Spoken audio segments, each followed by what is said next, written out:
Hi everyone, thank you so much for joining the final session of the LeadSquared Sales Week. We've been very excited to host this session, and finally, my favorite speaker of the series, we have Vijay today with us, who will be sharing the most effective sales strategies, how to employ customer backward approaches truly, madly, deeply. Now, before I get into the topic and before I let Vijay take over, I'll share a few lines about him. So, Vijay, of course, heads the sales and business development at Amazon Pay. He has over 17 years of experience in scaling up businesses with expertise in sales, business development, and partnerships.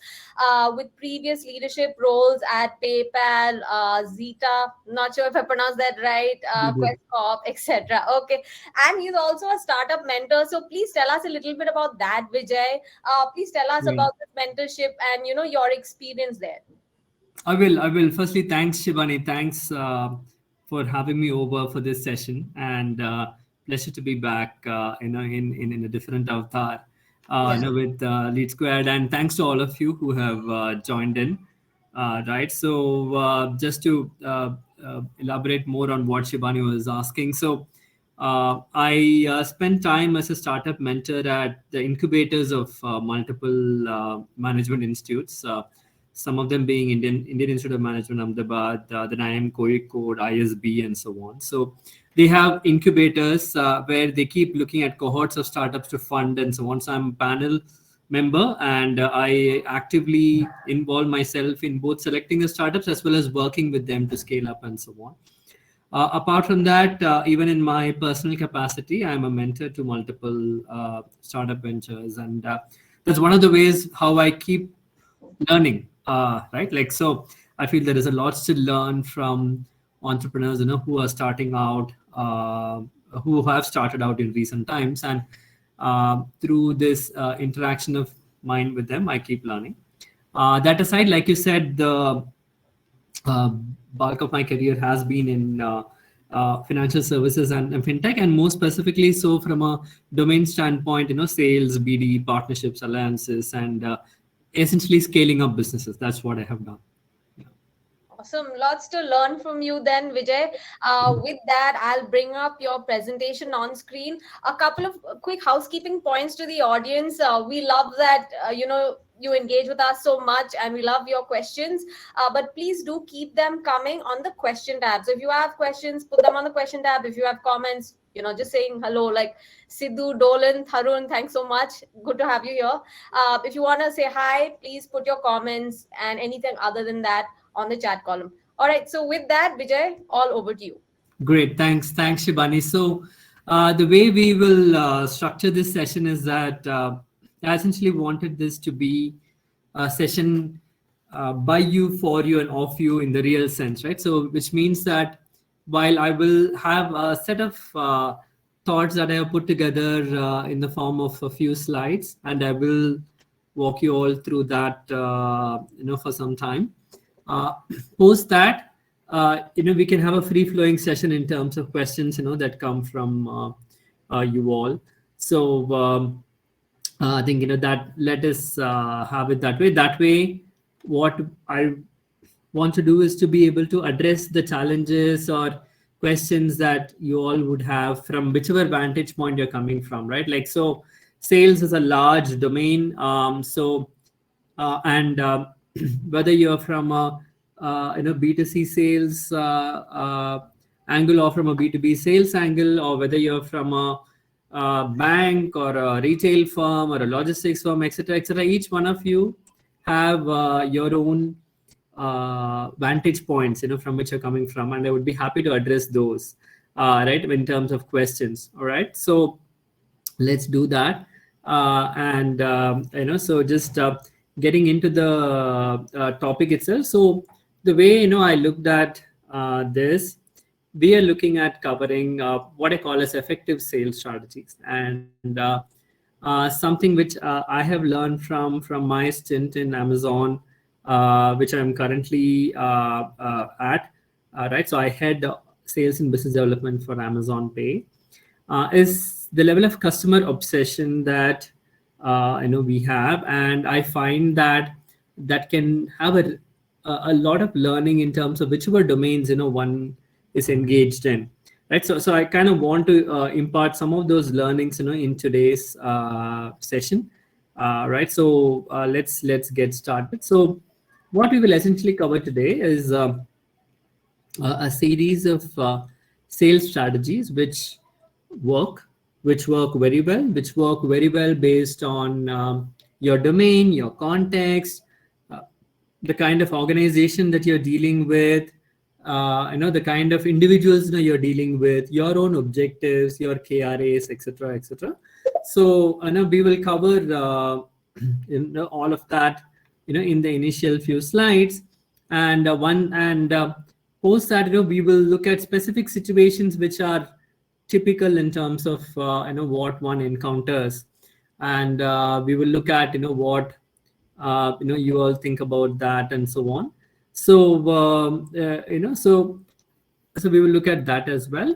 And once, so let's say in between, when I and as we are talking, and if there are specific questions that I am asking, then you can definitely post your answers on the chat and so on. Dedicatedly at the end, there is a specific Q&A session that has been reserved, which will take up which we will take up in the second half of today's session. Right? That's the way we have structured it. All right. So I'm hoping that everyone can hear me loud and clear. All right. And Shibani, if I understand right, the participants can chat, or can they also speak at the Q&A session? How would it work for them? They won't be able to speak in the Got Q&A it. session, but Yeah. yeah, they're free to chat and post questions. Chat and post the questions in this one. Awesome. Perfect. Thanks for that. Got it. So one of the first things that we will cover is what I call as strategic selling, right? Like, so the whole thought process here is that, let's say if you are selling to a large organization, so how do I identify, like, who are my key stakeholders are, rather than a spray and pray approach, right? Where anyone, so let's say you're trying to sell a product or a service or something, you've identified a target firm, but you just try reaching out to multiple people, and you're kind of saying that I will try and then see what works and then build on that. That typically is a less effective approach. What could be a better approach is where in your target organization, you find out what you what you really feel about closing the sale, right? Like, so what are things that could impact the sale, right, from your objective standpoint? What are the action plans? And more importantly, I think the key is to identify with each stakeholder, right, what are their buyer types, right? Like, so are they the economic buyer, in the sense that the person who's actually going to use your product or service, or the key decision maker in terms of the actual purchase? Is is the entity whom you're dealing with a coach, which means that if they're an influencer, but they're not really a buyer? Are they just an end user of your product, which means that they would experience a product and would have a certain say, but they would not call the shots when it comes to the budget or the pricing and so on? Or are they just a technical user, right, where they would really like to look at the, say, the UI UX, but they don't want to invest in they didn't want to invest in really understanding what is the product about it? And this, when I'm saying that, this could apply to kind of all kinds of products and solutions. So let's say you're kind of trying to sell your logistics software, or you have a retail setup, and then you have a retail point on sale device that you're going to trying to sell to your end organizations, right? Or you have a AI linked analytics tool that you want your customers to adopt, irrespective of which domain that you're coming from.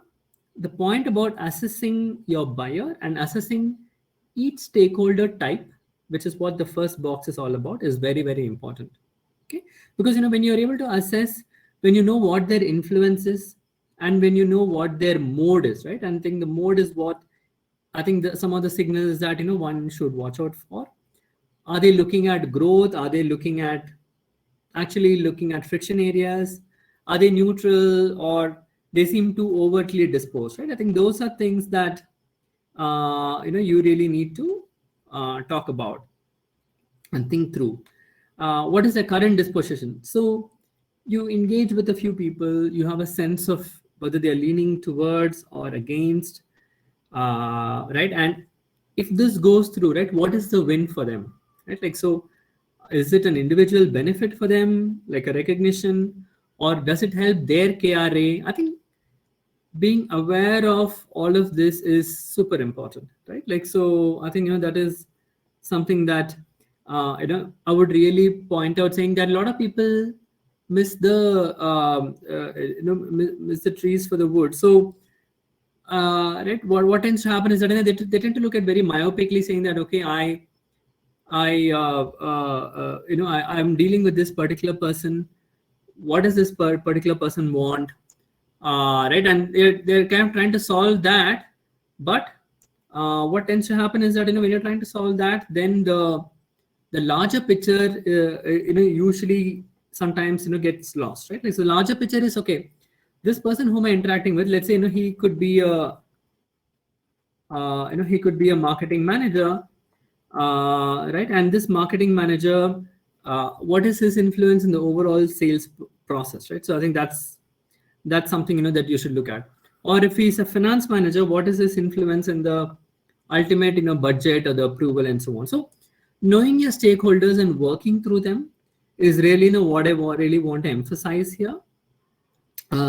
So I think just laying down, saying that who's my buyer, what is his type, what is his influence, right? What is he currently disposed in terms of whether is he neutral, leaning towards, against, etc. What would this win really give him, right? And what is the measurable impact on the client's employer? I think that's something to really cover. So as you're doing all this, the whole idea is that you build your credibility, your organization's credibility, right? Because you're kind of dealing with, let's say, a multifunctional organization, of whom you're pitching to. So right, so then you can admit that. And sometimes like, as you're selling a product, you may find that you're actually higher priced than some of the other options that your customers have. But it's important to stress to them that you may be priced higher, but you're actually better, right? And how you are better is what you should ensure that you're able to communicate very, very clearly. That's like super important. Okay. And and clients will ask for a discount, and you should be expecting them. Frame them as more one-time offers, right? Like, not something that you give it to every single customer. Make the customer feel special. I think that's what is important. Like, make them think that you're working out something which is unique for them, which is special to them, and which is more one time. It's not a recurring thing, etc., etc. I think that all that makes the client feel special. Ultimately, what you'll be doing is to kind of, you will do the fundamentals in terms of prospecting, qualifying the base, covering the base, and then closing it. That's really what strategic selling is all about, right? And one of the things that I really liked about strategic selling is kind of encapsulated in this quote. You really don't close a sale, right? Like, you actually, what happens is you're opening a long-term relationship, right? And that's what will really get more and more business to keep coming to you all, right? That's really what this is all about. Okay, so that's, this in a nutshell summarizes what strategic selling is, right? So right, so what we'll do, so we saw one successful sales strategy, right? So which is strategic selling. Let's move to the next kind of selling, which is solution selling, right? Solution selling is nothing but, that you don't understand the client's requirements completely, right? That you either understand it partially, or you actually have a very little understanding. So solution selling is oriented when you need to, for example, tailor your solutions to what the customer wants, or the solution you actually have is a complex one in response to a complex problem that the client is facing, which means that you need to understand the problem much better, right? So the solution selling process actually consists of 6 steps, right? Like, so you prepare, which means that you give your best shot in terms of identifying what is really this client's pain points, what does research show in terms of the client's history, what are some of their competitors, etc.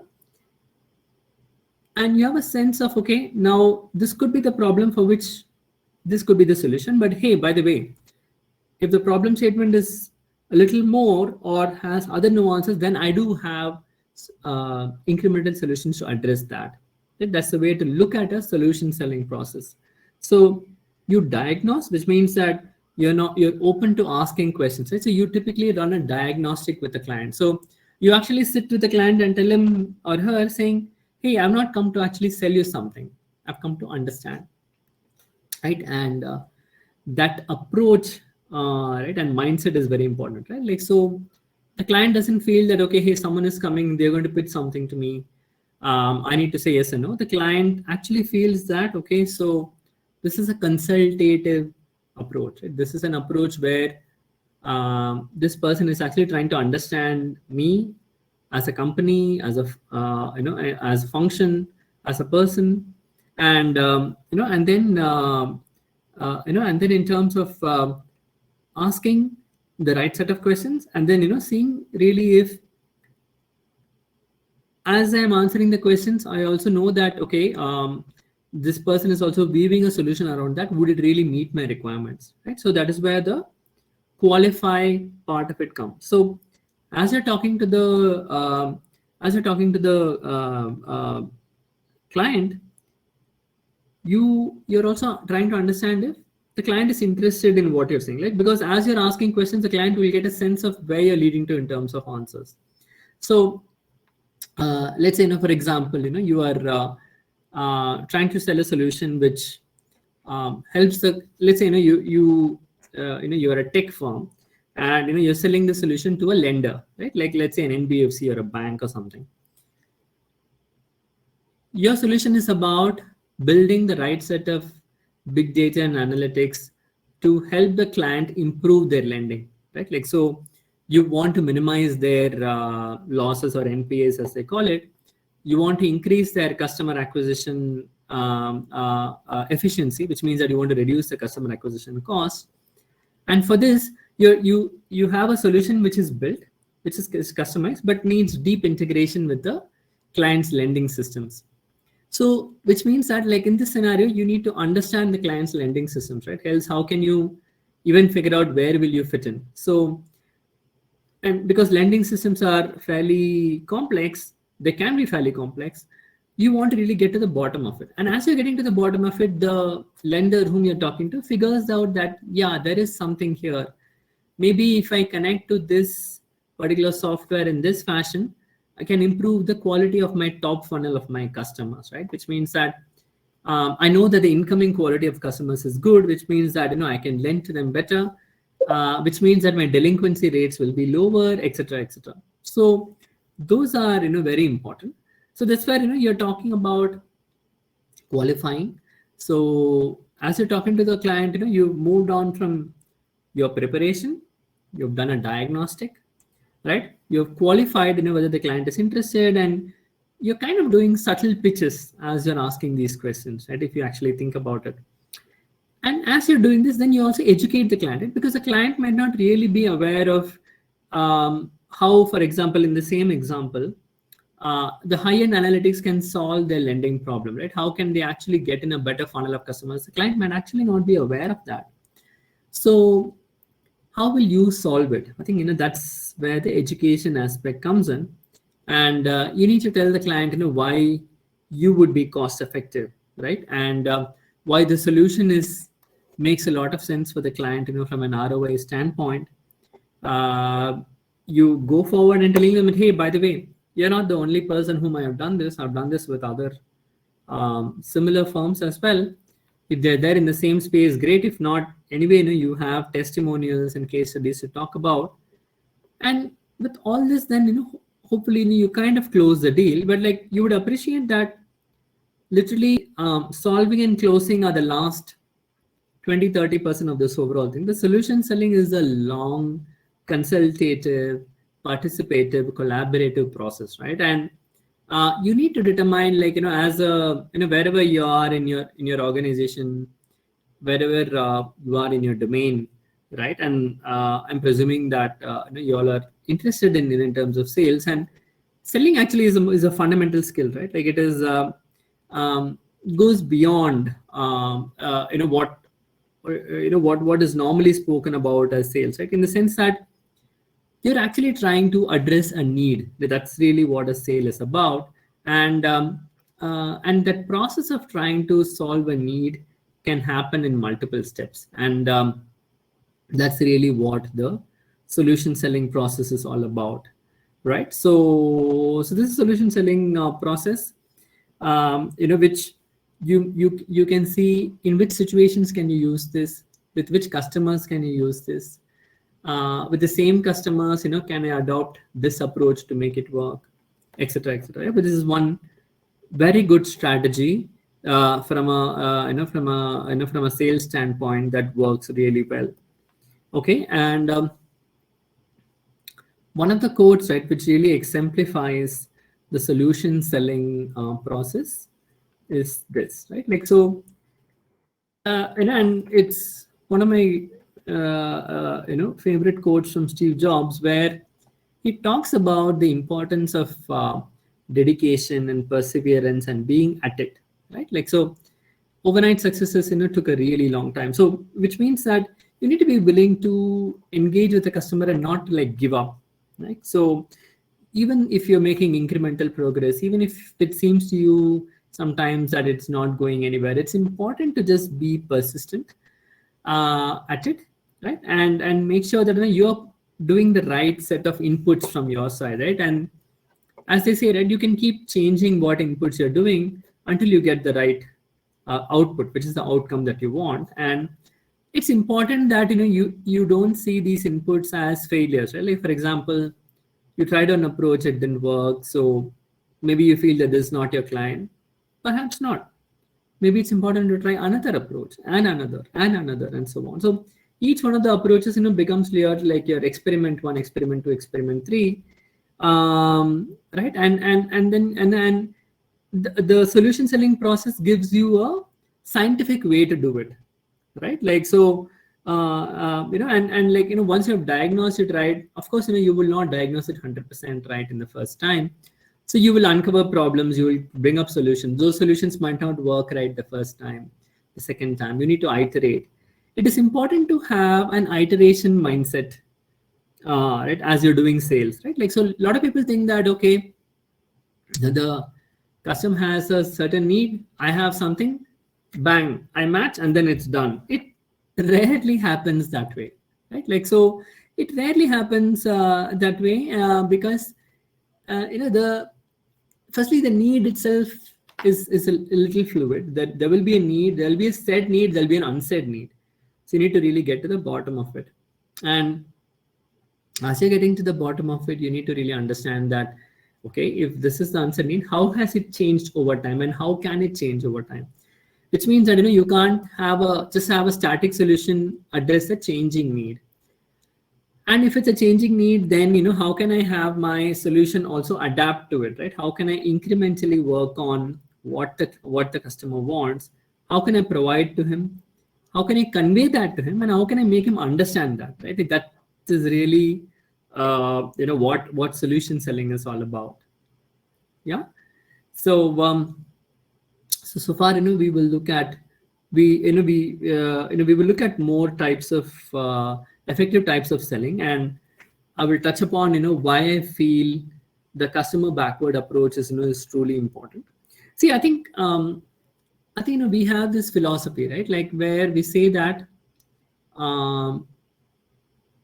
putting the customer first has to be really ingrained in the DNA, right? A lot of firms say it, but unless you have mechanisms to track it, good intentions really don't work, right? Like, good intentions fail most of the time because there are no audits, there are no checks, there are no balances to really understand what is happening. And unless you have a mechanism, and when I say mechanism, it could just be a simple review process, right, to track what is happening. So right, I think it's very important. So I'll give you an example, right? Like, so in the early days of Amazon, and I'm talking like literally early 2000s, right? Like just immediately after the dot-com boom, Amazon started in 98. The early years of the dot-com boom, right? When things were really mushrooming, e-commerce was just becoming the talk of the town and so on. Amazon realized, and this is particularly, it was a visionary move from Jeff Bezos, right? Like where he said that, let's say, if a customer calls a customer agent and says that, hey, I found this product on your site, right? I tried to buy it, okay? But after I tried to buy it, at the end, it said stock out, right? Like, so what do I do now? Now, anyone would think that, okay, in this situation, what would you do, right? Like you would take it in a typical escalation matrix. That particular SKU, let's say it's a TV, right? Like a particular brand of TV would go to that particular brand head, and they would in turn work with the sellers, because Amazon is a marketplace, right? Like you work with the seller and you kind of determine exact stock quantity, and then you try to figure out, and so on and so forth. But if you actually think about it, in the interim, many other customers could have clicked on the same link and found that even though in the listing it said that you could click, at the end of the journey, you found that there is no stock. Interestingly, what Bezos said was, he said, let us give the power to the customer executive, the customer sales executive, to actually take down the product, right, and make it invisible. The moment a customer says that, at the end of the journey, it says a stock out. It's quite powerful, right, if you think about it. So it's saying that a customer executive has the power to take down the product. Obviously, the moment he takes it down, multiple alerts will go to different stakeholders and so on for them to ensure that the product is again applied. But what it did was to give, firstly, the customer who's calling, the immense satisfaction of knowing that, okay, this executive actually answered. Executive probably said, sir, you can check again. Now the product is invisible or is grayed out and so on, right? Where you can't click on it. The customer has a satisfaction of knowing that, okay, his voice is being heard first. Second, it really, helps other customers from not having to go through the same, I would say, poor experience. Because, and this I'm saying, this empowerment at a customer sales executive level, and the analogy drawn to this was this Japanese thing called Anden cord, right? So Anden cord means that, imagine a manufacturing assembly line, right? Like, so where, things are moving and so on. So Anden cord means that the moment any person notices that the product which is getting shipped has a defect, he pulls the line, which means the line immediately stops. The line immediately stops. And please remember, these could be huge manufacturing lines, running into like, several kilometers. The line could be stopped by one person noticing a defect and saying that, no, I will not let this defect carry forward in the line. So what I'm trying to tell you is the mindset, right? The mindset should be that, okay, am I truly thinking customer backward? And this customer can be an individual customer, it can be a small enterprise, it can be a large corporate, doesn't matter. Am I truly thinking, in the customer's shoes rather than putting myself first? That's really the crux of, what an effective sales strategy is, right? Like, and it's very important to internalize that. Like, so in fact, one other example was, in the initial days of Amazon, there were, like today, we are used to seeing reviews of any products, of all kinds of reviews, right? Like, so people post whatever they think about the product once they got it delivered, or at the time of ordering, or post ordering, etc., etc. in the initial days when Amazon started putting all reviews, there was a huge cry saying that, even within the organization, saying that shouldn't we publish only the positive reviews? Like, so why would we ourselves publish a negative review, knowing that that would in turn affect the sale of the that particular item? Bezos is very clear, saying that if I put customer experience first, I need to provide the transparency to the customers in terms of what other customers thought about the product, right? That transparency is super important. So you kind of place the customer experience above everything else, right? You get that trust. So he was very clear, saying that Amazon will publish all reviews, right, irrespective of good, bad, ugly, etc. Right? So irrespective of what the sellers wanted. So sellers were also pushing back. Right? They said that, hey, what is this? I put my voice recorder on the site and you're publishing all reviews. Amazon was very clear, saying that yes, this is how it'll be. And now it seems almost default to us, but fast, I would say rewind like almost 17, 18 years back, it is very different, right, at that time.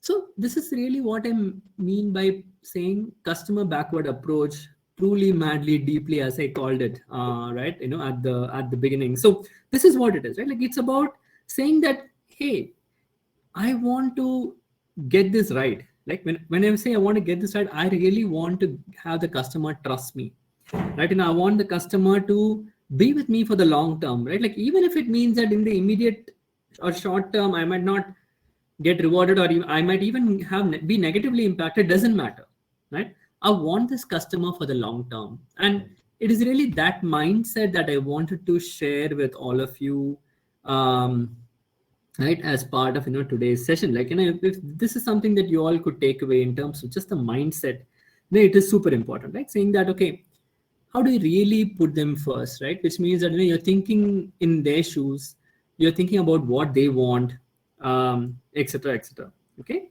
so we covered, we covered strategic selling, we covered solution selling. Let's move to the next type, right, which is account-based selling. Okay, so account-based selling is really where you have an organization that you're targeting, but you know that it's not about just looking at one function of the organization or one layer of the organization. It's a complex solution that you're selling, which actually touches across layers, right? And it touches across functions, etc. And it also needs a multifunctional team from your side to make it happen. It's not just a sales team, right? It is like, let's say, for example, it's a proposition that you put together along with sales, operations, marketing, and finance, and that in turn has to be taken to the account, as they call it, right? In that account, which are the key stakeholders, and requires very close cooperation between both sets of parties, right? Because that interactions are like, if you were to think about a Venn diagram, right? It's literally a many to many approach, but in a structured manner, not in a chaotic manner, right? Like, so, which means that as a company, you really need to select, okay, this is a lot of effort, isn't it? So you really need to select which accounts am I going to even put in this effort. You will investigate, you will identify what is the value that I can bring to them. You will do a lot of research before going into this, right? Because you want to get it right. You will do a lot of right homework. You will drive personalized value for this account, okay?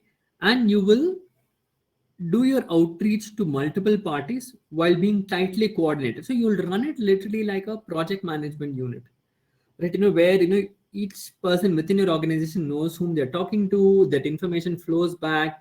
Based on that, there are other stakeholders, assimilate that information, feed into what they will talk to their stakeholders, etc., etc. Right? That's really the kind of intense, complex, multi-level, multi-channel selling that we are talking about when we talk about account-based selling. Okay. And here, right, I think one of the key things that is important is that people think that, okay, selling means, okay, I'm the person who needs to be talking, right? Like, so, but the most effective salesperson know that listening is the most important part of the job, Okay, it's not just about us trying to sell our product or service or proposition to the customers. It is about really listening, right, to to what they want, what they're saying, what they're not saying, what they're saying between the lines, etc., etc. And this is especially important in this account based selling, right? Like, because what you're effectively doing is to take take an approach which is multi-functional, which may even be across geographies, right? Your you could be spread across multiple geographies, the client teams could be spread across multiple geographies, and you're kind of doing this tightly coordinated effort. In this, every single thing that the client says becomes super important, right? Because it has a cascading effect. Like just imagine, like, if you in the initial conversations you understood one requirement wrong, a lot of effort could actually go in from your side before you realize that, hey, no, that actually was not what they said, I should have looked at it differently, right? Which is why this, and what I have done is I have picked codes which are very relevant to that particular type of selling, right? Like, so right, which is really why, if you think about it, the Patricia's quote, was in terms of, how you build a relationship, which is why strategic selling is important. Right, when you identify stakeholders and you're actually building a relationship, you're not doing a sale. Steve Jobs' quote, was in terms of, really knowing that things take time, right? Which is why in the solution selling approach, you need to be patient. In the account-based selling, you need to listen, right? You need to really listen, which is where Roy's quote, becomes important. Okay. And the last, right, is what we call as social selling, right? Social selling, especially over the last 7 to 8 years, has become very, very prominent. What does this mean? Like, what really is social selling? We know that organizations are now there on social media. Um, Individuals of those organizations are there on the social media. There is a lot of content that is being both created and consumed across multiple platforms, right? Like, whether it is LinkedIn, Facebook, Instagram, Twitter, there is a lot of content that is coming in.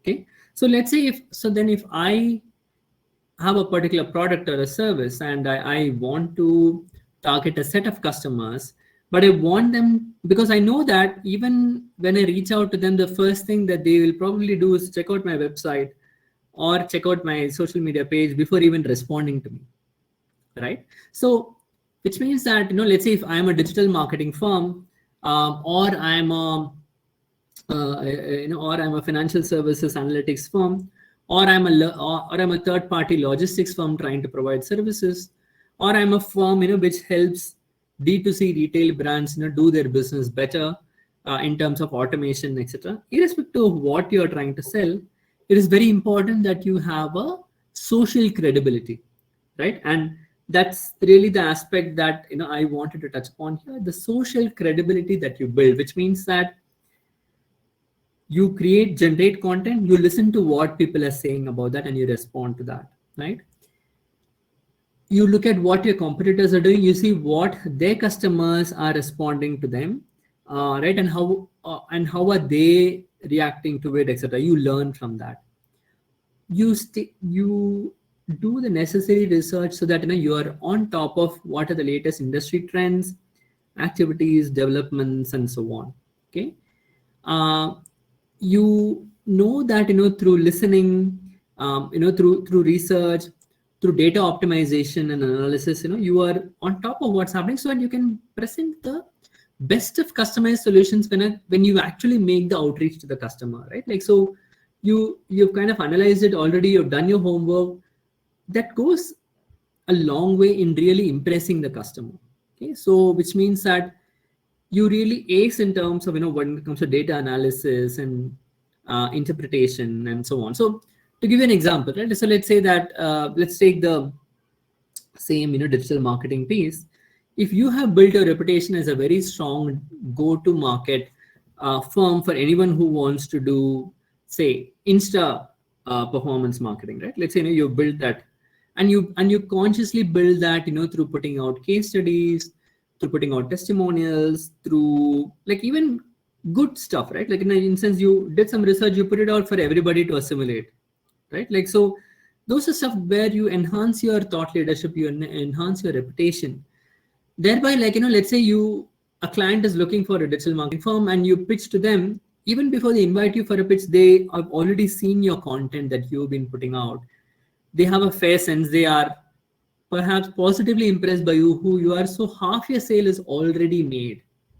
That is really the importance of social selling, right? And in these times, especially in the pandemic times, etc., social selling had a lot of importance, right? Because people realized that you could actually make or break a sale by how you respond on social media, how you put out your content. And this is across. I'm talking of one-on-one websites, blogs, the content on these platforms, anything, right? Like even simple things as how let's say you have a set of employees, a client has a set of employees, how even your employees carry themselves on social media, especially when they are representing your brand. All of that is important when when one looks at social selling, like. So that's the key point that I wanted to bring about here. Okay, so this being the fourth sales strategy, what is it that people tell about this? And which is where I went to like what Benjamin Franklin said, saying that you tell me and I forget, you teach me and I'll remember, but you involve me, I learn. Right? You involve me and I learn. So which means that when you're engaging with your potential customers on these platforms, you're involving them, right? You're not just, you might be teaching them, you might be telling them, but you're involving them because you are already started interacting with them. And that's when they learn. And when your interaction happens for a sale, it is that much richer. Okay. So this is super important to remember, right? Like, so different types of selling comes with different approaches, and which is why the social selling, especially the involvement, is important, right? Like, and this involvement you have to consciously drive. Like, you can't create it overnight. Like, again, just borrowing from the previous quote, like this kind of success has to be built. It has to be built patiently, right? So the reason why they say that Rome was not built in a day, right? Like, because it takes time, but it needs involvement. But as long as somebody is continuously at it, the power of compounding is immense. It's just immense, right? Like, so things just like build up over a period of time to become very strong niches that people, that your competitors, can't overtake you in a short span of time, because you built that kind of trust, reputation, credibility, etc. Right? So just moving forward, and I'm conscious of time here. I will finish in another few minutes and then open it up for Q&A. So very quickly, all of you will be faced with different types of sales situations at different points of time. So what happens, right? You make a mistake. Like, people sometimes think that, oh, okay, I made a mistake, I blew the deal. No, not really. It doesn't have to be that way, right? Making mistakes is inevitable, rather. Like, so you gave wrong information, you broke a commitment, whatever. But it's important to respond with humility, empathy, and a customer-centric focus, right? So, which means you apologize. And apologizing might actually strengthen your prospect, because the prospect realizes that, hey, this person is human and they're actually willing to own up to the mistake, right? So you demonstrate a lot of humility and honesty, and you offer a suggestion or a solution. So that's one sales situations, which people face, and these are some ways by which you can address that. Another situation, your buyer is actually antagonistic, right? Like, so he's against you, right? So, and many people might have had this experience, right? You're pitching to a client. There are some people, who are supportive. There are some people who are neutral, but some people who are actually antagonistic. So what do? One of the things that people do is that they ignore that person and focus the energy on others. But what that tends to happen is it doesn't really help, because that person will feel all the more angst that is being ignored, and will make sure that the deal, most likely doesn't go through, right? So ignoring doesn't help. It's important to see, okay, what does that person want, right? How do they fit into the buying need? How can I help them meet their goals, right? How can I make them look good in some sense? Right? And you kind of find a way to disarm them, so that If not supportive, at least they get to a neutral point, right? So that is the other sales situation that is commonly faced, by people. Okay.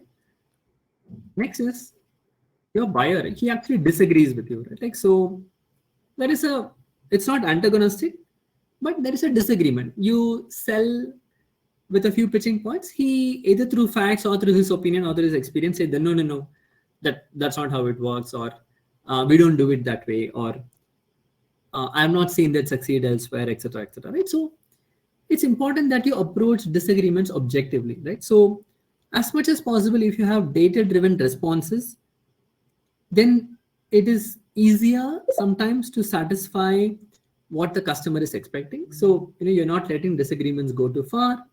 You're trying to understand what the buyer's assumptions are, and you're getting a sense of what's the cultural context of the organization before you respond, right? Like, so I always like this, right? Like, so trying to react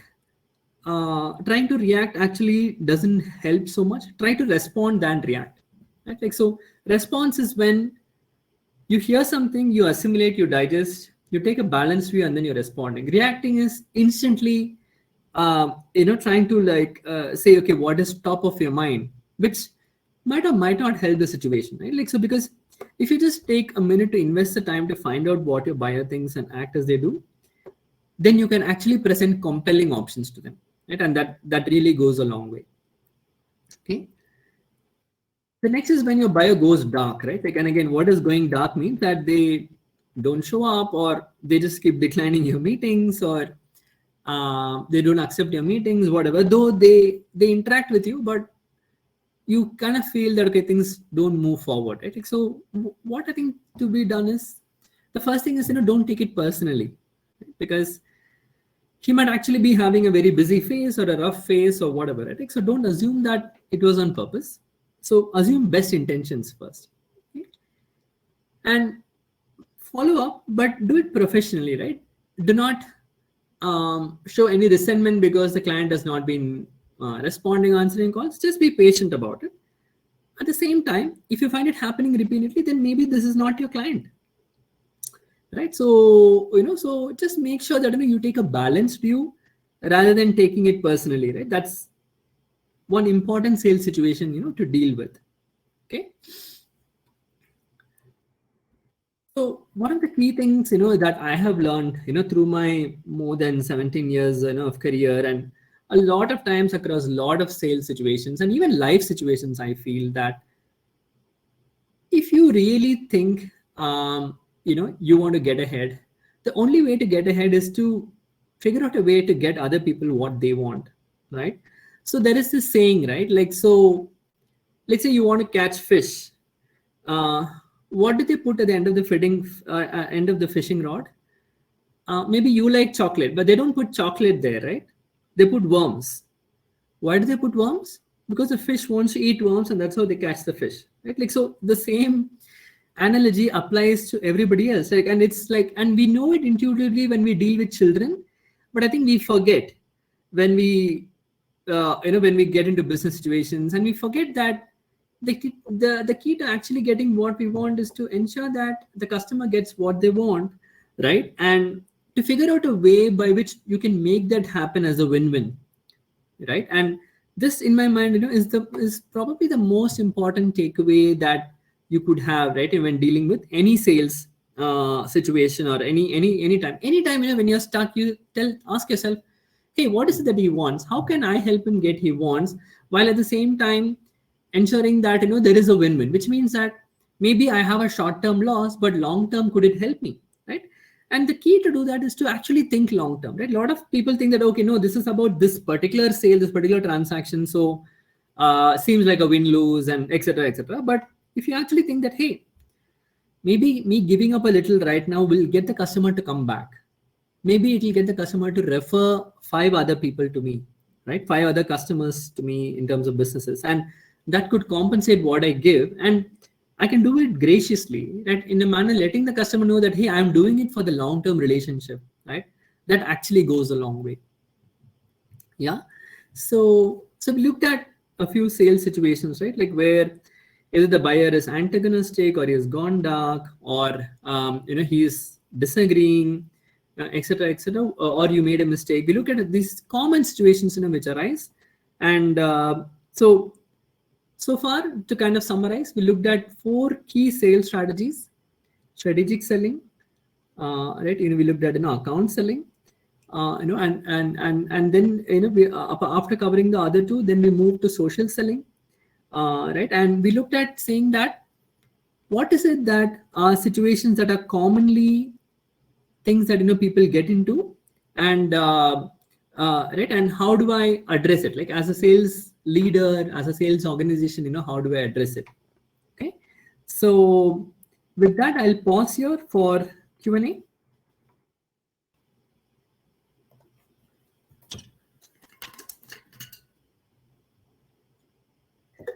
Hi, Vijay. So I'm just going to start reading out some of the questions that have been asked. And thanks so much for taking us through this. Sure, Shibani. Okay, so the first question from Deepak: how to motivate a salesperson who is going through a negative phase because of rejection? Got it. Yeah. No, in fact, that's actually a very common place that salespeople find themselves in, right? Like, so it's important that that's addressed. So I think the first thing that people tend to think is that it is about them, right? Like they kind of tend to take it personally as an individual, saying that, hey, something is wrong with me, that's why I'm not able to close it, right? The first thing to do is to dispel the notion that it is about them, and to really emphasize that, hey, there are multiple things that are coming together here, right? There is a product, there is a brand, there is a firm, there are other stakeholders, there are different needs at different points of time, even for the customer, and so on. So it's about all of that coming together, and maybe even your sales skills can improve, and there is a path to that. But like, I mean, like they say, right, like Michael Jordan, like, he proudly said that, like, he had missed more than 1,000 shots where it was like literally the last few seconds, and you know how basketball games are, right? Like literally, like, they finish at the Very tense last and few like, seconds. Yeah, he said there have been more than 1,000 shots when the team has entrusted me to take that, and I have missed. This is Michael Jordan, probably the world's most successful basketball player ever, right? He said that. So it is fine. I mean, like, in the sense, you will make mistakes, and as they say, right, like if you stop yourself from making mistakes, there is no way that you can learn.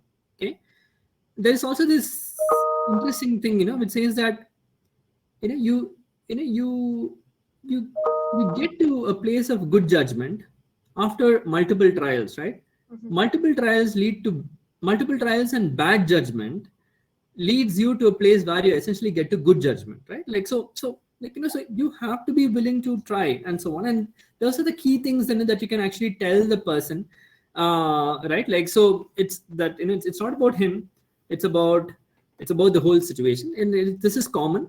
And the fact of the matter is that, yes, it's important to be objective, deep dive, and figure out where one can do better. And it is a journey. I think those are the key things to tell that individual. And but thanks for the question, it's a very important one. Thank you, Deepak. Now I'm moving to Subha's question. He says, "Hi Vijay, what would be an innovative strategy for a software product in stealth mode to get its first customer and start selling it in the US market?" Very, very specific. Got it. So I think the key here is that, so you are in stealth mode, which means that you don't want to publicize yourself too much, right? But possibly you've identified your domain, you've identified maybe a set of customers. So and so there are two approaches you could take. Like, if you know the customer needs well enough, right, then you can directly get into a phase of strategic selling, where you can identify different stakeholders and reach out to them. If not, like, it's important to kind of take the solution selling approach, where you actually take time to understand the customer's needs, right? Like, so you take either of the two approaches depending on what life cycle stage you are, right, and then reach out. But I think and it's important to appreciate the early stage nature of this. So you will try, and there will be mistakes and so on, but you will have to iterate on that and learn, right? So mistakes in terms of how the client perceives you, maybe what you pitch and what the customer sees is not the same. Maybe your read of the domain's problems is not accurate, etc. You need to be willing to wade through all of that as you start pitching and converting, is what I would say, Suresh. Subha. Did I say Suresh? It's Subha. Okay. All right. Okay. Kasi has a question, and clearly it's more about getting into the US market. So it's two questions for startups: how to build a brand name in the US market, and the second part is how long or calls will it take? How long will it take to achieve a win in the US market? Got it. Got it. Yeah. So, like having been part of a startup where we try to establish ourselves in the US, right? Like, I can tell you that you need to have patience, because there is a, all said and done, there is a geo difference. There is a there is a difference purely also because of the fact that you're a startup, and there is so much more risk that the client needs to take for this to happen. So needs a lot of patience. What can help is having some sort of local presence there, which means that you don't need to set up an office or something, but even having a local person there contractually, right, who could be a face, who could actually um, understand the local dynamics better, maybe even once in a while go and even meet your prospects, etc. Those things help. Right? Those things really help, in terms of building it, and even trying to emulate how possibly other startups in the domain have gone about and succeeded, right? Those are things that you could learn from. Like, so for example, uh, you know it depends on what stage you are, but let's say your product is live and you've gotten some kind of a product market fit, then intelligently spending on campaigns, right, targeted at specific US brands could be one way to do it. Intelligently reaching out to firms through forums, conferences, conclaves is another way to do it. It's really, I mean, like in the initial stages, like you have to try everything. Like some approaches will have higher CAC, some approaches will have lower CAC, but you don't know what will work best. The moment you see something work best, then you double down on it. That's really how you go about it. Okay. Kasi. Uh, yeah. So these question, hi Vijayji, how to increase the auto sales as we are targeting the students of state boards in tier 3 and tier 4 areas?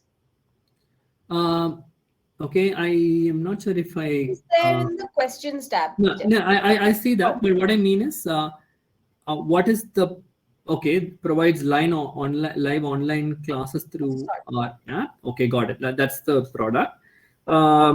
So when I presume when you say auto sales, I mean automatic sales. In terms of people coming and signing up.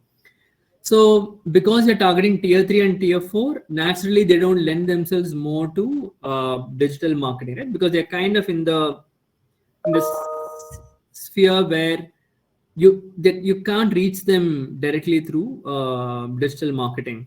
Though your product itself is an online product, you can't reach them digitally. Maybe a combination of a physical and a digital approach could work. What we call as a phygital approach, right? Like, so you do it through direct engagement with the students. Like, you might have just actually have to even go down there and make a pitch, etc., and then enhance the recall through targeted campaigns. Like maybe you make a pitch, get their email IDs, and then start sending mailers. I think those are approaches that works for Bharat, right? And we have seen that even in our Amazon Pay ecosystem. I mean, the sales and marketing approaches to India and to Bharat are fairly different, right? Like, so this is clearly a case of your product having to reach Bharat, right? Which means a purely digital approach is not really the most effective. In fact, you could end up spending a lot if you do that.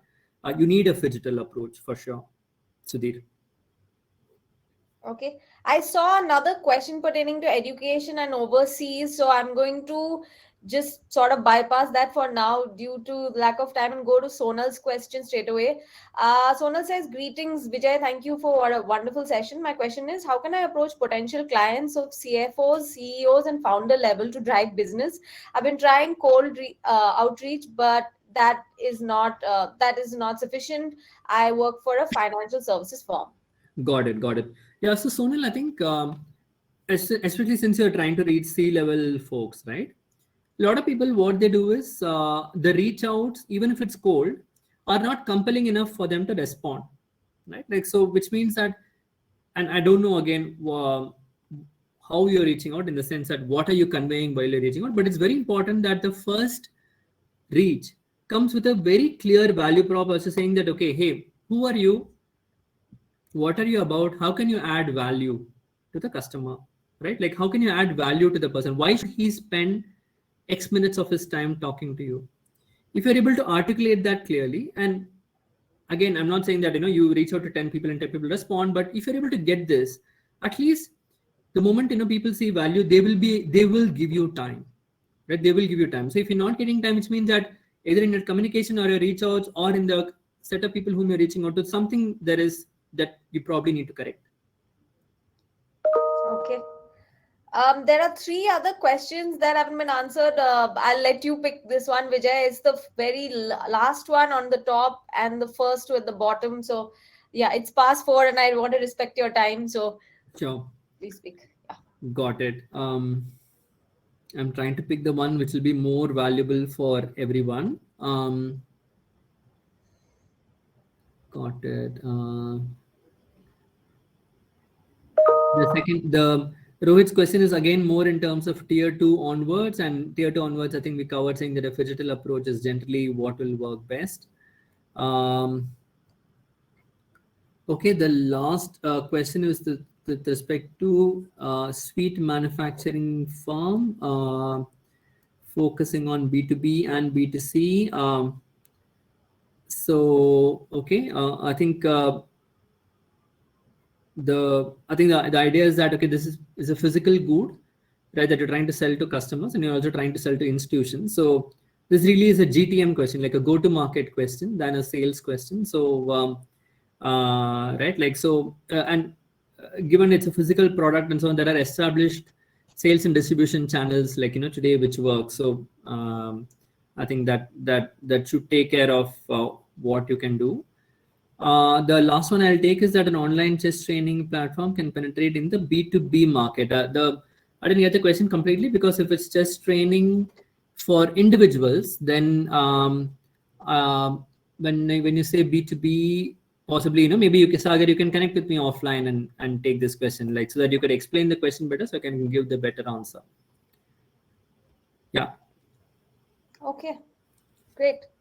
Thank you so much, Vijay. Thank you so much for your time and for taking us through this presentation. I know so many people on chat kept asking about your presentation, so we will share that, of course. Please. And here are Vijay's details on screen as well. Yeah. And I'll share that over email. So if you have any further questions for him, please do reach out to him on these details straight away. Thanks everyone for attending this. Hope you all took away something that was valuable. And thanks, Shivani. Thanks for having me over, and thanks for hosting this. Always a pleasure having a session with LeadSquared, and and doing this with you all. Awesome. Thank you so much, and take care, everyone. Thank you for joining the LeadSquared Sales Week, and thank you so much again, Vijay, for your time. Thank you. My pleasure. Yeah. Take care, everyone. Have a good weekend. Bye-bye.